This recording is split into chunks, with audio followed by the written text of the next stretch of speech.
NIA ಅಧಿಕಾರಿಗಳಿಂದ 3 ಶಂಕಿತ ಉಗ್ರರ ಬಂಧನ ಪ್ರಕರಣಕ್ಕೆ ಸಂಬಂಧಪಟ್ಟಂತೆ 4ನೇ ದಿನದ ಕಸ್ಟಡಿಯಲ್ಲಿ ಉಗ್ರರ ವಿಚಾರಣೆ ನಡೆಸಲಾಗುತ್ತಿದೆ.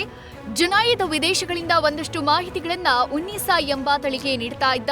ಬಳಿಕ ಉನ್ನೀಸಾ ಜುನೈದ್ ಕೊಡೋ ಅಪ್ಡೇಟ್ಸ್ಗಳನ್ನು ಎಎಸ್ಐ ಚಾನ್ ಪಾಷಾ ಮೂಲಕ ನಾಸೀರ್ಗೆ ತಲುಪಿಸ್ತಾ ಇದ್ಲು ಅನ್ನೋ ಮಾಹಿತಿ ಲಭ್ಯವಾಗಿದೆ. ಜೊತೆಗೆ ಎನ್ಐಎ ಶಂಕಿತ ಉಗ್ರರ ಮೊಬೈಲ್ ಪರಿಶೀಲನೆ ನಡೆಸಿದ್ದು, ಈ ವೇಳೆ ಉಗ್ರ ಜುನೈದ್ ಮಧ್ಯರಾತ್ರಿ ತಾಯಿಗೆ ಕರೆ ಮಾಡಿ ಮಾತಾಡಿದ್ದ ಅನ್ನೋದು ಪತ್ತೆಯಾಗಿದೆ.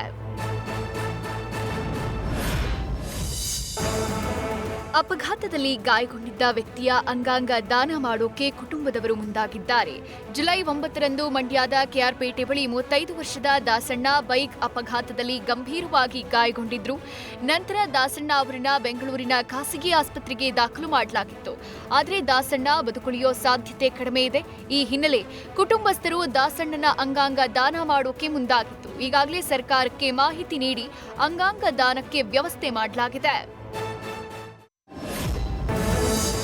ಜೋಗಿ ಪ್ರೇಮ್ ಧ್ರುವ ಸರ್ಜಾ ಕಾಂಬಿನೇಷನ್ನ ಕೆಡಿ ಸಿನಿಮಾದ ಟೀಸರ್ ಬಿಡುಗಡೆಯಾಗಿತ್ತು. ಒಂದು ಮಾಸ್ ಫೀಲ್ ಜೊತೆಗೆ ಪಾತ್ರಗಳ ಪರಿಚಯ ಮಾಡಿಕೊಟ್ಟಿದ್ದಾರೆ.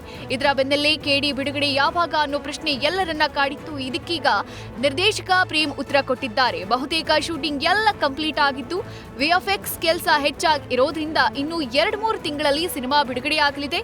ಸೆಪ್ಟೆಂಬರ್ ಅಥವಾ ಅಕ್ಟೋಬರ್ನಲ್ಲಿ ಸಿನಿಮಾ ರಿಲೀಸ್ ಆಗೋ ಸಾಧ್ಯತೆ ಇದೆಯಂತೆ.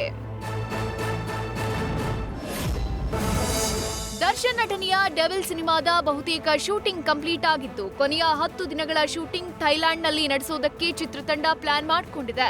ಈಗಾಗಲೇ 70 ದಿನಗಳ ಶೂಟಿಂಗ್ ಕಂಪ್ಲೀಟ್ ಆಗಿದ್ದು, ಅತಿ ವೇಗವಾಗಿ ಶೂಟಿಂಗ್ ನಡೆಸಲಾಗುತ್ತಿದೆ.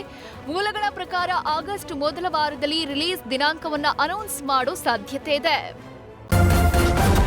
ನ್ಯೂಸ್ ಫಸ್ಟ್ ನಿರ್ಭೀತಿಯಿಂದ ನಿಮ್ಮ ಪರವಾಗಿ.